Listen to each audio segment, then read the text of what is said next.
একদিন রাতে মিলন, শরীফ আর রহমত এই তিনজন যুবক সেই কবরস্থানের রাস্তায় পাহারা দিচ্ছিল। চারপাশে নিস্তব্ধতা, মাঝে মাঝে শুধু ঝিঝি পোকার ডাক শোনা যাচ্ছে। ঠিক রাত 11টা বাজতেই হঠাৎ তারা দেখতে পেল একজন বৃদ্ধা মহিলা ধীরে ধীরে রাস্তা দিয়ে হেঁটে আসছে। মহিলাটা কাছে এসে কাঁপা গলায় বলল, এই যে বাবারা, গ্রামের ভেতরে আমার নাতির বাড়িটা কোথায় বলতে পারবে? আচ্ছা, আপনার নাতির নাম কি? নাতির নামটা তো মনে পড়ছে না বাবা। নামই মনে নেই, তাহলে বাড়িটা চিনবেন কিভাবে? হ্যাঁ বাবা, বাড়িটা চিনতে পারবো। এই শরীফ, তুই বুড়িমাকে ওনার নাতির বাড়ি পর্যন্ত পৌঁছে দিয়ে আয়। শরীফ মাথা নেড়ে সম্মতি দিল। তারপর বৃদ্ধা মহিলাকে নিয়ে গ্রামের দিকে হাঁটা শুরু করল। শরীফ সামনে আর বৃদ্ধা তার পেছনে। নীরব রাস্তায় তারা ধীরে ধীরে এগিয়ে যাচ্ছে। হঠাৎ কিছুক্ষণ পর শরীফের মনে হল পেছনে কোনো শব্দ নেই। সে ঘুরে তাকালো, কিন্তু বৃদ্ধা মহিলা কোথাও নেই। চারপাশ ফাঁকা, নিস্তব্ধ। শরীফ একটু ঘাবড়ে গিয়ে চিৎকার করে ডাকতে লাগলো, বুড়িমা, এই বুড়িমা, আপনি কোথায় গেলেন? তার গলার আওয়াজ অন্ধকারে মিলিয়ে গেল। কোনো উত্তর নেই। ঠিক তখনই হঠাৎ তার ঘাড়ে কেউ যেন ঠান্ডা হাত রাখল। শরীফ ভয়ে কেঁপে উঠল, আর সেই মুহূর্তে তার চোখের সামনে ভেসে উঠল বেগম মনোয়ারা খানের ভয়ঙ্কর মুখ। চোখে লাল আগুন, মুখে বিকৃত হাসি। শরীফের শরীর কাঁপতে লাগল, গলা দিয়ে শব্দ বেরোচ্ছিল না। তারপর হঠাৎ জঙ্গলের ভেতর থেকে শোনা গেল তার ভয়ঙ্কর চিৎকার, আর সেই চিৎকার ধীরে ধীরে রাতের অন্ধকারে মিলিয়ে গেল।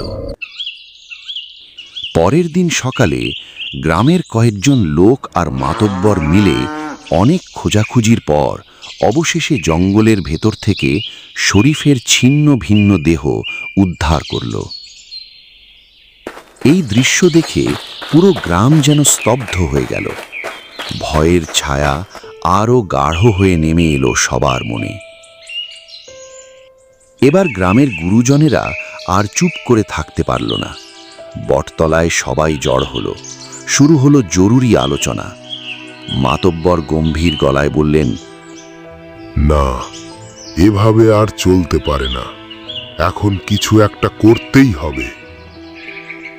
তখন আব্দুল্লাহ নামে একজন এগিয়ে এসে বলল, পাশের গ্রামে একজন বড় হুজুর আছেন শুনেছি। তিনি নাকি সব ধরনের জিনভূত তাড়াতে পারেন। তাকে কি আমাদের গ্রামে ডেকে আনা যায় না? মাতব্বর কিছুক্ষণ ভেবে বললেন, এখন তো এটাই একমাত্র উপায়। দেখি উনি এসে আমাদের এই বিপদ থেকে রক্ষা করতে পারেন কিনা। এই সিদ্ধান্ত নিয়ে মাতব্বর সেখান থেকে উঠে গেলেন। তার সাথে সাথে গ্রামের কয়েকজন বয়স্ক মানুষও স্থান ত্যাগ করল। এরপর একজনকে পাঠানো হলো পাশের গ্রামে সেই বড় হুজুরকে নিয়ে আসার জন্য।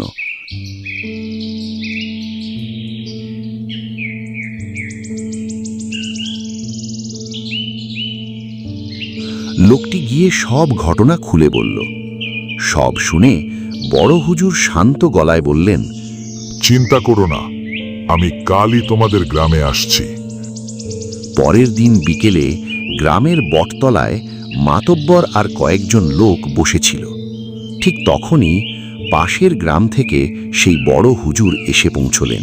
তিনি কাছে এসে সালাম দিয়ে জিজ্ঞেস করলেন, কবরস্থানটা কোথায়? আমাকে নিয়ে চলেন। গ্রামের উত্তর দিকে হুজুর। এই কেউ একজন হুজুরকে কবরস্থানটা দেখিয়ে দাও। একজন লোক হুজুরকে নিয়ে কবরস্থানের দিকে রওনা দিল। হাঁটতে হাঁটতে হুজুর জিজ্ঞেস করলেন, ঘটনাগুলো ঠিক কখন ঘটে? সবকিছু ঠিকই থাকে হুজুর, কিন্তু রাত 11টার পর থেকেই এসব শুরু হয়। হুজুর মাথা নেড়ে বললেন, বুঝলাম। কিছুক্ষণ পর তারা কবরস্থানের সামনে এসে পৌঁছল।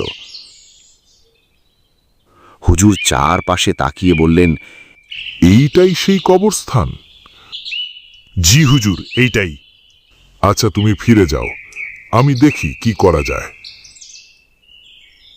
লোকটি ভয়ে ভয়ে সেখান থেকে চলে এলো, আর হুজুর ধীরে ধীরে একা একা কবরস্থানের ভেতরে ঢুকে পড়লেন।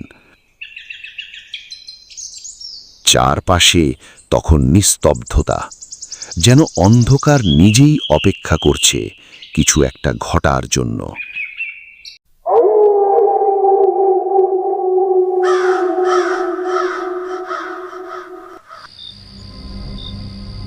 রাত ঠিক 11টা বাজল। চারপাশে ঘন অন্ধকার, কবরস্থানের ভেতর নিস্তব্ধতা জমাট বেঁধে আছে। সেই নীরবতার মাঝেই একাই দাঁড়িয়ে আছেন বড় হুজুর। হঠাৎ চারপাশের বাতাস যেন ঠান্ডা হয়ে উঠল। ধীরে ধীরে অন্ধকারের ভেতর একটা অবয়ব স্পষ্ট হতে শুরু করল, আর কিছুক্ষণের মধ্যেই বেগম মানোয়ারা খানের ভয়ঙ্কর ভূত দৃশ্যমান হয়ে উঠল।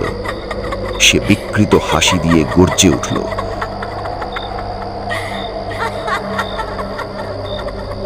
আজ তোর পালা, আজ তোকে খাবো, আজ তোকে শেষ করে দেব। এই বলে সে পৈশাচিক আনন্দে হাসতে লাগল। তার হাসির শব্দে যেন পুরো কবরস্থান কেঁপে উঠল। কিন্তু বড় হুজুর একটুও ভয় পেলেন না। শয়তান, তোর অনেক শয়তানি হয়ে গেছে, আমি তোকে বন্দি করতে এসেছি। তুই তুই আমাকে বন্দি করবি? পারলে কর, কর দেখি কত শক্তি আছে তোর। এরপর বড় হুজুর চোখ বন্ধ করে দোয়া পড়তে শুরু করলেন। তারপর মাটি থেকে এক মুঠো ধুলো তুলে ফুঁ দিয়ে সেটি ছুঁড়ে দিলেন ভূতের দিকে। ধুলোটা গিয়ে পড়তেই মানোয়ারা খানের ভূত হঠাৎ করেই যন্ত্রণায় ছটফট করতে লাগলো। সে চিৎকার করে উঠল, ছেড়ে দে, ছেড়ে দে আমায়, আমি আর কিছু করব না, আমাকে ছেড়ে দে। কিন্তু হুজুরের চোখে তখন কঠোরতা। তিনি দৃঢ় কণ্ঠে বললেন, তোরে ছাড়ার জন্য আমি তোকে ধরি নাই, তুই এখানেই বন্দি থাকবি, তোর কোনো মুক্তি নাই। হুজুরের কথা শেষ হতেই চারপাশে আবার সেই নিস্তব্ধতা নেমে এলো। অন্ধকারের ভেতর লুকিয়ে থাকা ভয়টা ধীরে ধীরে হারিয়ে যেতে শুরু করল। বড় হুজুর কবরস্থান থেকে ধীরে ধীরে বেরিয়ে আসছিলেন, আর পেছন থেকে ভেসে আসছিল সেই ভয়ঙ্কর কণ্ঠ, আমি আবার আসবো, আবার আসবো। তারপর অনেক দিন মেহেরপুর গ্রামে আর কখনো দেখা যায়নি বেগম মানোয়ারা খানকে। কিন্তু গতরাতের ঘটনার পর সবাই বুঝে গেল অন্ধকারটা আবার জেগে উঠেছে। করিম চাচা কথা শেষ করতেই ঘরের ভেতর নেমে এলো গভীর নীরবতা। রফিক চাচা চিন্তিত গলায় বললেন, তাহলে তো ব্যাপারটা খুবই গুরুতর। এই নয়ন, এদিকে আয় বাবা, তুই কয়েকজন মানুষ নিয়ে পাশের গ্রামে যা, বড় হুজুরকে আবার নিয়ে আয়। এই বিপদ থেকে আমাদের বাঁচাতে উনিই শেষ ভরসা। ঠিক আছে চাচা, আপনি চিন্তা করবেন না, আমরা এখনই যাচ্ছি। তারপর নয়ন কয়েকজনকে নিয়ে পাশের গ্রামে গেল এবং বড় হুজুরকে সঙ্গে করে নিয়ে এলো।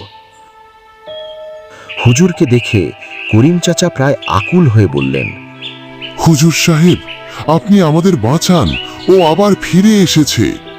চিন্তা করবেন না, আমি দেখছি কি করা যায়। তার আগে আপনারা গ্রামের নামে একটি মিলাদ দিন আর গরিব দুঃখীদের পেট ভরে খাওয়ানোর ব্যবস্থা করুন। আল্লাহ চাইলে সব ঠিক হয়ে যাবে।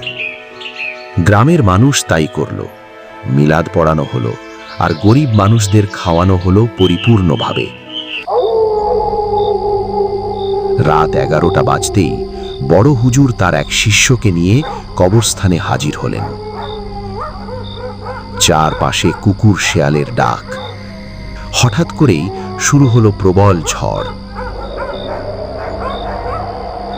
হুজুরের শিষ্য ভয়ে কেঁপে উঠল। হুজুর বললেন, ভয় পেও না, আল্লাহ সহায় থাকলে কিছুই হবে না। ঠিক তখনই কবরস্থানের দিক থেকে ধীরে ধীরে এগিয়ে এলো একটা কঙ্কাল। আর মুহূর্তের মধ্যেই সেটি রূপ নিল বেগম মানোয়ারা খানের ভয়ঙ্কর অবয়বে।